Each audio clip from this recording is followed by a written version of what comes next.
Зоран Заев е уверен во триумф на парламентарните избори до година. Премиерот смета дека, како што ги нарече постигнувањата на неговата влада во изминатите 2 години, се доволен аргумент за пред граѓаните да побара нов мандат. Јас јавно на пресконференцијата побарав нов чист мандат за да можеме да ги продолжиме реформите. А како што гледате, законите ги испочитуваме во државата и сега ќе постапиме по нив во функција на воспоставување на техничка влада, која што, ако не се лажем по пресметките, покажува дека треба да биде формирана на 3 јануари 2020 година. Кој ќе биде технички премиер што треба да ги спроведе изборите, Заев вели дека се уште не се знае зашто е рано и има време до 3 јануари.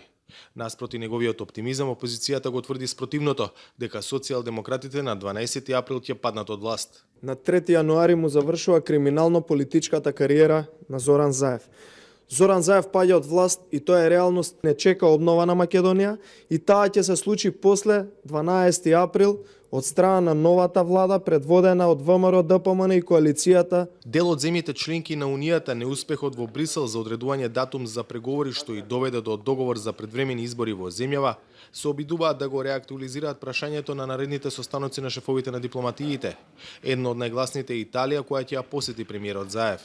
Секоја иницијатива која што ќе придонесе за горчината од одлуката да ја смени кај нашите граѓани, ја поддржувам. И секако веднаш ја прифатив поканата на премиерот Конте, премиерот на Република Италија. Веројатно тука ќе разговараме за таа идеја.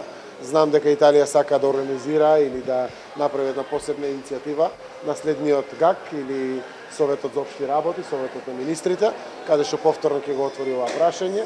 Наша определба останува се повеќе и повеќе да докажуваме пред Европската Унија колку беше историска грешка нивната одлука, а согласно тоа се надеваме дека час поскоро ќе биде променет. Денеска за ова прашање се огласи и Германија преку нејзината амбасада во Скопје, повторувајќи дека отворањето преговори со Македонија останува суштинско прашање на безбедноста и стабилноста во Европа. Од заеднички европски интерес е да се интегрираат државите од Западен Балкан во Европската Унија.